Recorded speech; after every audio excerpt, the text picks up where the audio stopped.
whoa. I'm waking up, I feel it in my bones, enough to make my system blow. Welcome to the new age, to the new age. Welcome to the new age, to the new age. Whoa, whoa, I'm radioactive, radioactive. Whoa. Alright, we're here guys. Red Cross. I've got a 11 o'clock appointment. Yes. For Mr. Nickelodeon? That's the one. Yes. Okay, so we need you just to do the paperwork. Sure thing.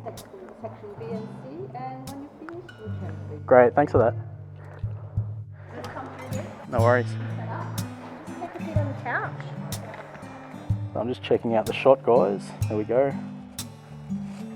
Alright, so my name's Shelley. Thanks for coming in. No worries. Get you set up. We're going to use the right side today to take your donation. Squeeze up and I'll find a suitable spot. That's what we like to see.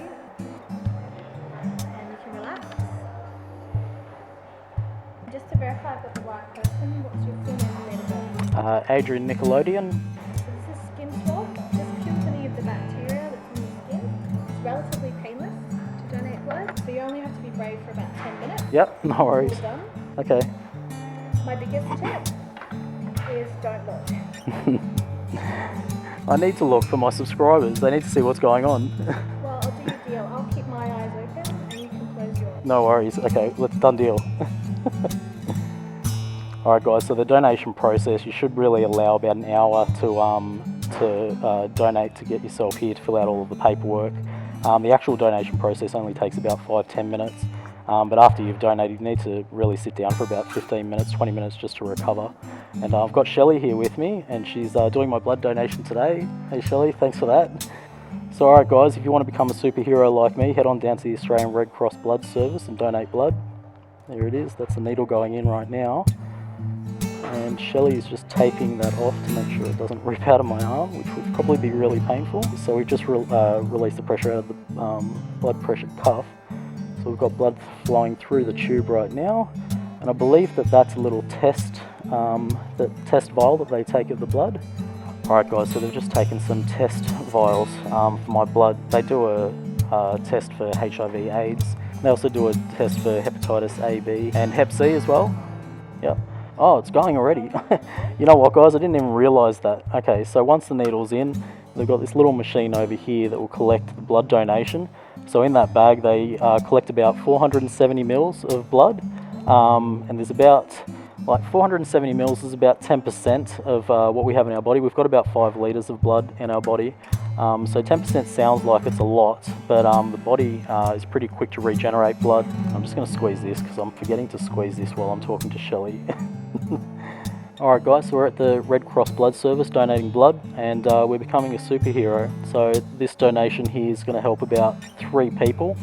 Every week in Australia, the Red Cross Blood Service needs 27,000 donations. Currently 1 in 30 people give blood, but 1 in 3 people will need blood sometime in their lifetime. Alright, so we're halfway there. Alright, so over the holiday period, the national blood supply is a little bit strained because a whole bunch of people go on holidays and take leave and they don't really think about donating blood. So this time of year, right now we're around Christmas period, so it's really, really important to make sure that you're giving blood over the holiday periods and over public holidays when the Red Cross actually needs a whole ton of blood supplies to be replenished. Now, donating during the holiday period could potentially save a whole bunch of people's lives. Now, in Australia, there's about 500,000 voluntary unpaid donors. Now, the Australian Red Cross Blood Service is a not-for-profit organisation. They really do rely on donations to make sure that they've got enough blood stocks. So these guys down here at the Blood Service, they need about 27,000 blood donations per week because blood has a very short shelf life. Now the blood that we're donating today, they're going to take it out the back and they're going to split it into 3 separate components. Now those components are the platelets, then we've got the red blood cells, and we've also got the plasma. The platelets, they only last about 5 days because they store them at room temperature. The red cells last 42 days, so there's a constant need to replenish those stocks. And the plasma lasts up to 1 year because they're able to freeze that product. Now, I'm going to go through what those components are. The platelets are exactly that. If you think of a platelet helps the blood stop bleeding, so it's sort of like a clotting agent. The platelets will form a barrier to stop bleeding within the body. Now, people that are having high-dose chemotherapy or major surgery, liver disease, injury trauma from road accidents, they need this product to stem the bleeding. Now, this is extremely important because they need to... Oh, so the alarm's gone off. We're at 471 mils.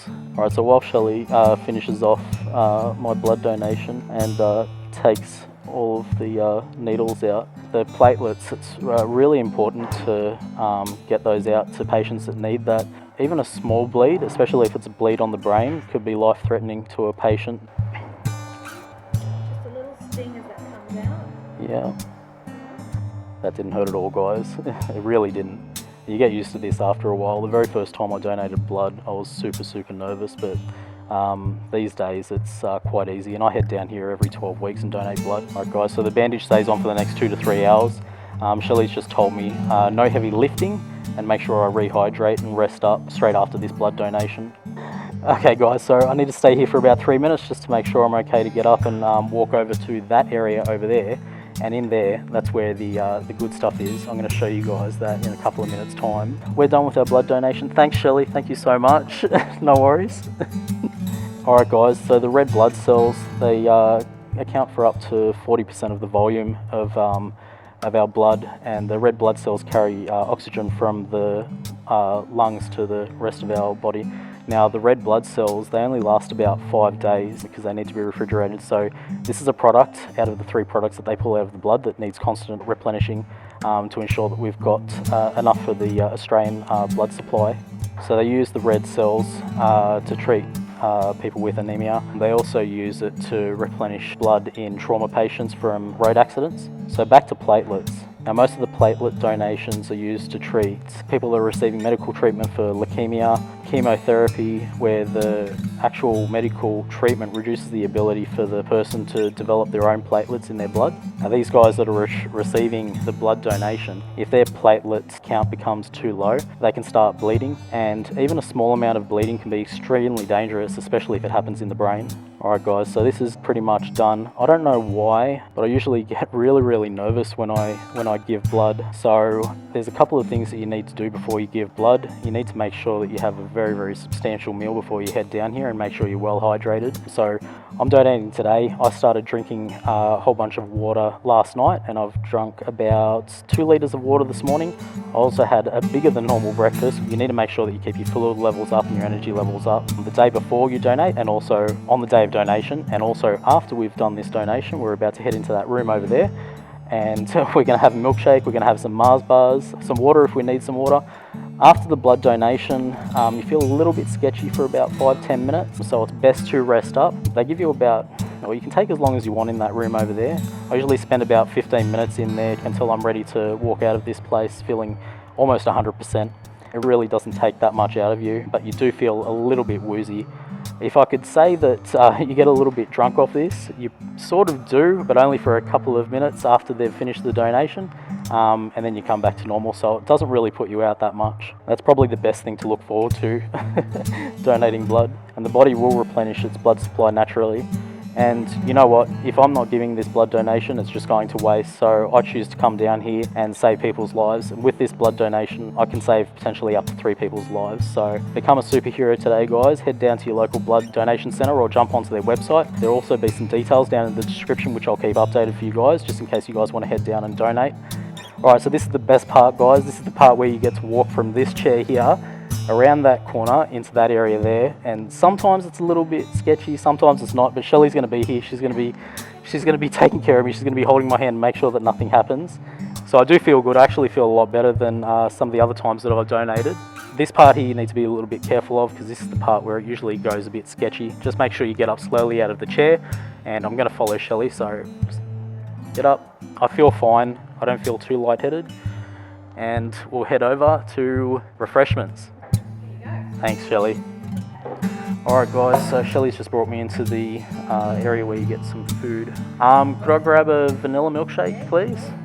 Alright, so after the blood donation, you really do need to chill out. So the blood service, they've got this little chill out room, and They've got milkshakes, they've got cookies, they've got chocolate bars, they've got anything. You can have whatever you like. But yeah, you really do need to chill out before you head out of this place. Now guys, at the beginning of this video, I did rock up on the motorcycle, but I just want to let you know that I'm using stock footage for that. I actually left work to come here to donate, and I'll be going back to work, and I won't be getting directly straight back onto my motorcycle.